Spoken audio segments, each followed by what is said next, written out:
Mark, Oh, hey, Paul. what's going on? I was getting back from Heroes Con, catching up on what's going on with Green Lantern. There is so much stuff going on with Green Lantern as part of the Dawn of DC initiative, and you and I we're going to have to talk about that, but we'll do that right after this.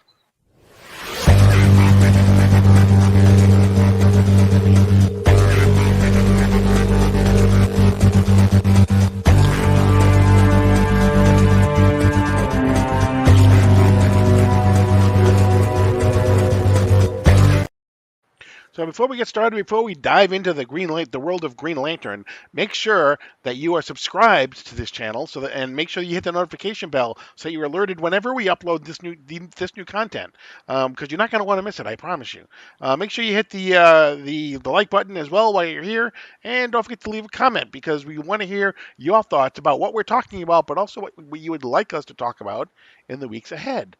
So, Green Lantern, the Dawn of DC. We are now 2 issues into Green Lantern. And then we also had the DC Pride, which has kind of a real quick 6-page preview of the Alan Scott series that'll be coming up in October, I believe. September I or do want October, I to I believe. do want to point out though, because I had somebody actually message me. There are two different Pride books that came out this year. One simply called DC Pride with numerous variants. The story is not in that one. This is the Correct. second one that released called DC Pride through the years. One cover, and this is where the Alan Scott story is. Correct. And the difference with the first one, the DC Pride you mentioned, those are all new stories. There's probably a good 10 or so stories, 8 to Including 10 the Green pages. Lantern story, just not one that we're very familiar with. Correct. And the DC Pride through the years has 3 reprint stories from years gone past, but it does have the new 6-page Alan Scott story in it as well. So that's kind of the difference Six between the two. six And it, page. right, like 6 page, yeah, 9. So basically $10 for 6 pages. I thought I was going to pay $10 and get 8 pages. I didn't count Right, them. I assumed right, it was eight. right. With Jeez. with a callback to the world's best comics #1 on the cover. That's the callback that they did. So, but we'll get to Nice. that one in just a second. So, let's talk about Green Lantern #2, starring Hal Jordan. So, again, we do some of the time jumps here, right? We go back to a month ago. We go back and forth. We basically we start kind of where we ended at the end of the last issue, right after Hal Jordan has dealt with that Manhunter and basically has formed a ring Out of from sheer willpower. exactly out of sheer willpower from the Manhunter. So we don't know exactly how he was able to do that yet. We just know that he did. And it's not the Um, first time he's done that either. correct. During the Jeff Johns run, that's when they figured out that they can actually do that.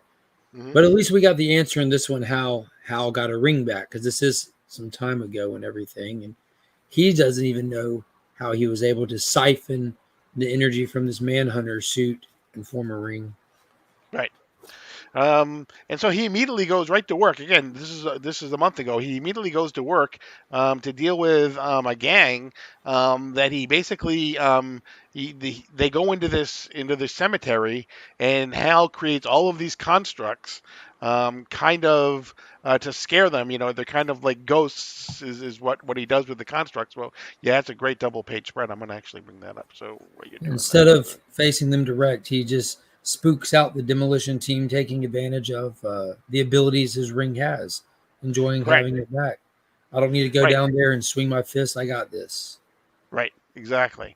um, which is kind of funny because with how the issue ends, it almost is kind of like a bookend. It starts with all of these things, and we'll get to the ending obviously in a second. But um, uh, he then goes and he ends up losing his power for a bit, I believe, Yeah, he right? just goes Right. flying up, Right. enjoying flying, and he's flying up, and then it's just gone. It's just gone. And then, but we stop there. As soon as he loses it, we stop there, and we come to the present day. And now he's there with Kilowog, talking about everything that's been going on and everything. And he basically, him and Kilowog have this heart to heart kind of thing about what's going on. Um, and then we get a very what I consider to be like a Jonathan Hickman type thing in the middle of the story, which kind of is just this kind of bulletin, this memorandum from the United Planets that basically says that Sector 2814 has been quarantined. Basically, there's supposed to be no trade with the 2817.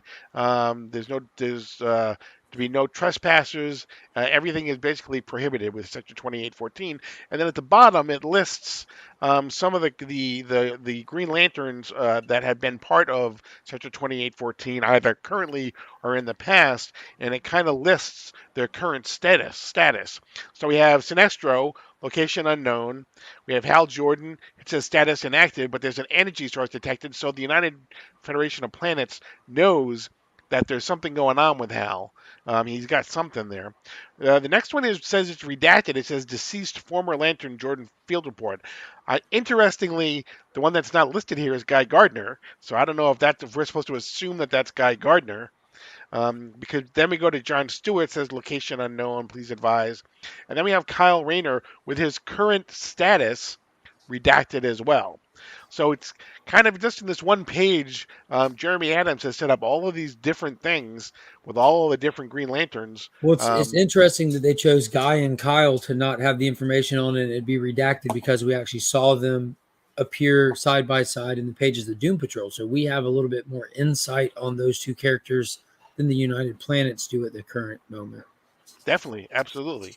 We jump back to the present day where Hal is still trying to get a job at Ferris Aircraft, and what he does is basically he has wormed his way in to become the pilot of the Ferris Aircraft in like one day. Charter. Exactly. From the mailroom to the personal pilot for Carol. Right, exactly. And you get this cool page like time stamping that 24-hour period of him just schmoozing his way to where he wanted to be. It was hilarious. It was very funny. And we also find out now that Carol has a fiance. And so Hal immediately starts to talk to his fiance about how how she is, how she can get and everything, So completely wins over the fiance within 3 sentences. The fiance is like, "This guy's not so bad," and Carol's like, "This is exactly why he's so bad." Right. Yeah. Exactly. We end up with Hal ends up they're flying the plane, they're flying, and so Hal does something to make the fiance spill coffee or whatever, his liquid all over him. So Hal creates a little turbulence to get him away from Carol long enough to go talk with her. Right. Locks him in the bathroom. Locks him in. Yeah, this is, you can just see if you don't even know to look for it, but there's a little tiny construct of like a plastic tie or whatever, like around the door handle. He put vice grips on it or something, didn't he? Yeah. And then what happens is we basically so they have some more talk about and they're talking about what's going on, and she says, he asked her, some would say I'm a nice guy, and he's like, he treats me well, and he says I treated you well, and she says, yeah, but he doesn't leave. He doesn't leave. Right. So we're getting to the root of the actual problem in the relationship. Right. All the fighting and all this, or it all comes from somewhere, and that's where it's coming from. Right.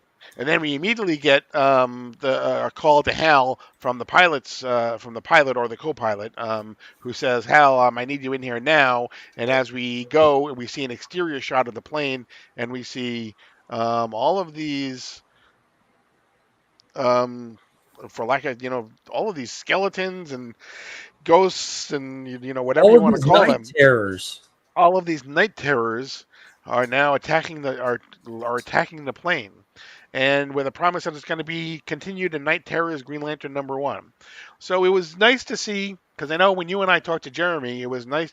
He was a little bit concerned, or at least he seemed as though, okay, I just got started, and then I have to dive right into You have to take a pause at the beginning of my run to participate the character in the event. Right. So he did it seamlessly, yeah. Right, exactly. It's not like what we'll see at the end of the second story, where basically it says we'll continue this in 2 months. This is, Yeah, exactly. This is kind of seems like it's kind of organically going to happen, or at least he found a way to make it seem as though it's going to be, a regular, a normal part of the story without having to Hmm. kind of shoehorn it in, which is what happens a lot of times when you get these, mandated crossovers or whatever. So, In the next story, the backup story in this is John Stewart, written by Philip Kennedy Johnson, which we had. This story takes place in another time, in another place. And this week, 2, 3 days ago, we got the announcement. John Stewart, War Journal, War Journal, written by, is it? Philip Kennedy Johnson.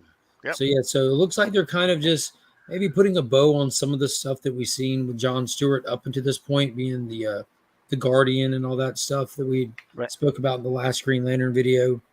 It just kind of dives right back into that stuff.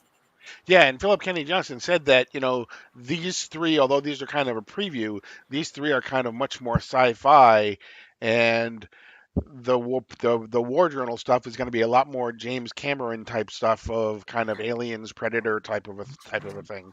So it's going to be much more that type of feel as opposed to the sci-fi deep space type of a thing. But we find out now that this other lantern is called Lantern Shepherd, so his last name is Shepherd. Um, that is basically battling the Revenant Queen. Um, uh, John is still trying to convince his grandmother that he's going to stay on the farm, and he's just going to stay there. Um, but then we get another shot again. When these are happening at two different timestamps, the John Stewart on the farm, and then we get the Lantern Shepherd who's battling the Revenant Queen, and we get a very different John Stewart that shows up here, and in fact, when he finally decides that he's going to help out, and we get a brand new Lantern Oath as well. But when we finally find out that he's going to help, we get. I just love the design of this Green Lantern here, of John Stewart. Um, so we get him showing up here with a kind of a new design. Kind of harkens back to what we got out of the Dark Crisis world without a Green Lantern. Um, so world without a Justice League, the Green Lantern issue.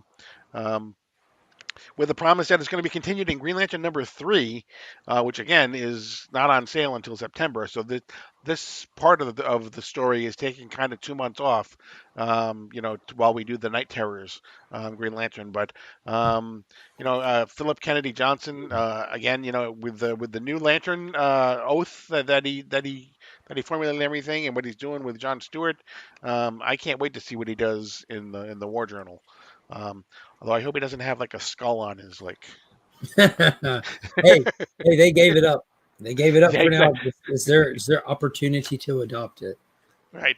The John Um, Stewart story had that great hoorah feel as well. Like at the end, right. it had that you had that sense of rallying, and where you feel like you're with them. Like, okay, let's go get him. Let's go get him. I love when comics deliver that last page splash with him in that awesome suit. I'm going to be sad to see this Guardian design go away, where he looks like a construct with a Right. spear and this flowing cape. It's really cool. It's really Hmm. cool. Yeah, it really is. It's one of the better designs, definitely. Speaking of the best designed Green Lantern, though, guess what else I read this week, Paul?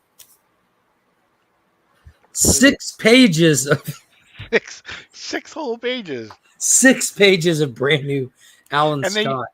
and they put it at the end to make you try to read through the whole Silly all them. the I, other I three just stories first. flipped right to it. Exactly. This kind of serves as both a quick recap of his origin, as well as a kind of designed to set up what may be coming up in his what is now anyway a 6-issue miniseries coming out by Tim Sheridan, um, who also wrote this story, obviously. Um, so we get Alan Scott, talking about how he wasn't always a Green Lantern, and that he talks about how he worked with the Navy. Basically, they were assigned to try to find a power source and contain it. was basically what the whole story was about. And so he had they were looking for the Crimson Flame is what they were looking for, and they had built something that could contain it. Um, so they were on this ship, and it ended up that there's this other sailor named Johnny, John Michael Ladd, who Alan ends up falling in love with, um, and they do because again this was World War II. They had to kind of hide their relationship, so we see a lot of it, but nobody else really sees a lot of it. And because they're active enlisted Right, on duty sailors. correct, correct. Um, and so they're talking, at the end of the story, they're talking about their relationship and everything, and they're talking about, where do they go from here and everything. And at the end, Johnny basically is telling him, you just need to shut up. And he's like, what? Go ahead and put that up again. Oh, I thought when you said Uh, at the end, I was ready with it. I was ready. yeah, yeah. And so we see the Crimson Flame finally appears. Explodes out of the ocean. Correct. So we know that Alan has the Emerald Flame, the Green Flame. That's like his. That's like what his power is called. And we know that Jeff Johns in this new Golden Age era has retconned a Red Lantern to be a nemesis that never actually has been seen for Alan Scott. So they're teasing us the origin right here. And I have a feeling that it's going to get really complex because Johnny Ladd is Is going to end up. going to be exactly. I thought Yeah, the exact same thing. he's going to be the It's Red Lantern. yep, So it was exactly. short, it was direct, straight to the point because we only had 6 pages. but We can't say that enough. I can't say enough. But I was super happy with it. Are we telling you to pay $10 for it? No, Right, no. We did it so you can or don't have to. right, exactly. If you like Alan Scott and you're a completist, go ahead and do it. You Yeah, know, get it if you want, if you love the character and you want to, but yeah. it's And not also, something I that do it. want to add that it is available same day as on the DC Universe app. So if Right, you have the app, you have it already. I don't I don't know if it is limited to just the ultra tier or everybody. They do a lot of stuff same day as for everybody when they're doing little right, specials or when they're doing stuff that's like time sensitive. Like this is the Pride Month celebration book and it's Pride Month, so I doubt that they would wait 6 months to release it. right, right. And just as a quick, the other stories again, just they're all reprints. It has to deal with the Pied Piper. It has to deal with Batwoman. It has to deal with Supergirl. Binary. Yeah, Supergirl and Yeah, Binary, I so believe, it's right? it's Batwoman issue 1 from Right, her standalone issue post the 52-week event. It's right. Flash like 138 or something where the Pied Piper has a coming out story in there. And then it's a Supergirl issue. I don't remember the number that's a little bit Number more 19. number So it's 19 more. it's Detective Comics 854, which is where she first appeared. Batwoman was in the Detective Got you. Comics. Yeah. And then it's Yeah, got like the Supergirl story where she rescues this individual who is non-binary. So they're right, right, they're hitting LGBTQ stories from these characters' books. right. But my favorite part was the 6 pages. Yeah, those 6 pages slapped. Exactly, There's a little bit of exactly. humor in it. It started really somber with Alan just at his house looking at picture from that time, and it even touches on his age, like Hmm. because there was a shadowed out figure who you didn't see. It starts with saying, "You never talk about the war," and him reminiscing on that photo, and you don't see who it is talking to him. So I'm wondering if they'll go back to that if it was supposed to be Obsidian, because the last time we had an 80-page special with an Alan Scott story was Obsidian and Jade talking to him at his house, and this one starts the same way. Right, right. So I don't Yeah, know. absolutely. It absolutely could be. Yeah. We I'm have a sure we'll little while probably to wait before we find out the details, but we will be covering it because Green Lantern shine bright around here. exactly, exactly. But those are the two. Those are the two stories that we wanted to talk about on this special Green Lantern edition of DC Comics Deep Dive.